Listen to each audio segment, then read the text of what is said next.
Good morning. My name's Ian. I'm a co-founder of lovemoney.com, the free-to-use website for people who want to take more control of their everyday finances.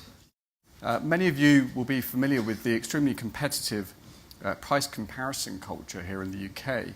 As a team that used to run the local arm of US company The Motley Fool, we were always very conscious of the way PF attitudes differ across territories. Locally, there's less of an individual investing ethos, and PFM solutions aren't readily established. The challenge we faced as a business was, how do we bring significant audience to our pioneering online banking tool?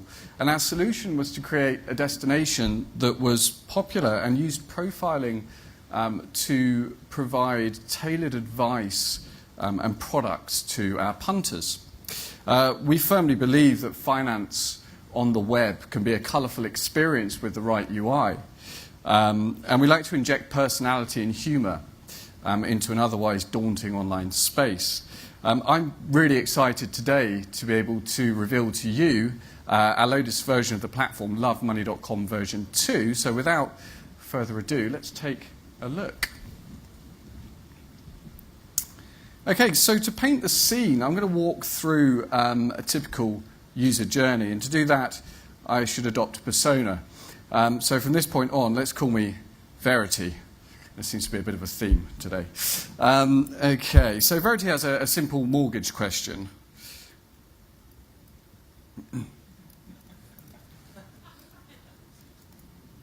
Is it time to move to a fixed rate? Okay, as you can see, there's a lot of topical finance questions. Lovemoney.com ranks well on Google. And when we click through, we arrive at our first core feature I want to show you, which is the knowledge domain. This is where we publish our latest articles, blogs, how-to guides, Q&A, etc. And our experts back at Love Money Towers produce about 5 quality articles a day to educate our ever-expanding audience.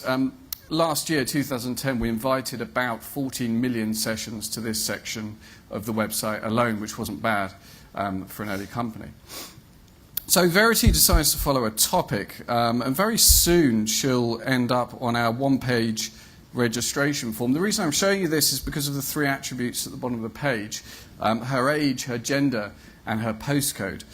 This information is used to place Verity into one of over 60 demographic profile groups, and that allows us to tailor her logged-in experience moving forward.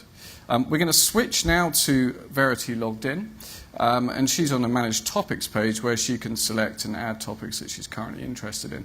I'm showing you this because it's the second layer of data we use to understand the propensities of these different profile groups. So we thread our own analytics into this, and it helps us tailor everybody's experience.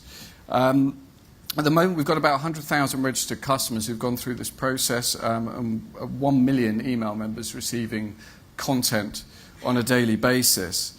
So that just briefly covers reach and profiling. We're now going to look at the way that we introduce PFM to our customers through traditional mass market price comparison routes.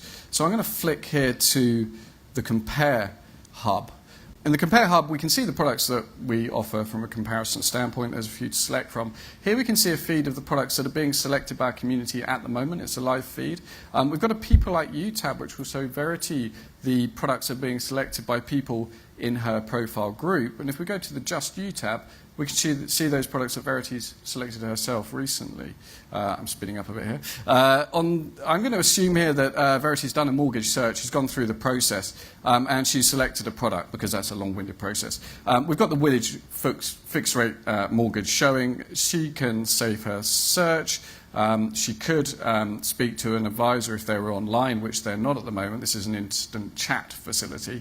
But further down, we've got something that's relatively unique in the price comparison space in the UK, which is the ability to apply online. Verity can click through and fill out a full mortgage application form. Our brokers, again, should be on hand to assist with that application form. Now, part of the process here is to understand Verity's spending habits, and this is where our FSA-regulated brokers will talk to the customer and ask them to set up a PFM account. So I'm going to flick to that now. This is Verity's online banking account. On the left-hand side, test account, but we would normally see a myriad of accounts that she has interfaced with. It's a relatively feature-rich PFM platform. We've been working with Yodlee for a couple of years now to try and expand the coverage of banks that we interface with. You can see here income and expenditure at the top, and a nice pie chart which shows her spending by category. If we click through to one of those particular categories that perhaps the broker is interested in, it will filter her transactions. But we've also got a budgeting tool which allows her to set budgets and show spend so far this month. I'm showing you this because further down the right-hand side, we also see people like you and everyone. People like you, of course, is the profile group that Verity sits in, and it's showing her, on average, how much people spend in that group and what sort of budgets they're setting, which is quite powerful. This is going to develop a bit further as we move forward as well. So essentially, I've taken you on a journey just to expose some of the core functionality of lovemoney.com. It's a powerful tool, tremendous test and target functionality for our clients and our advertisers too, as you can imagine, and a fantastic CRM backbone that allows us to deliver the right content and products to people. It's a very, very deep site, so if you'd like to learn a little bit more about it, please come and see us in the break. Thanks so much for listening, and enjoy the rest of the day. Thank you.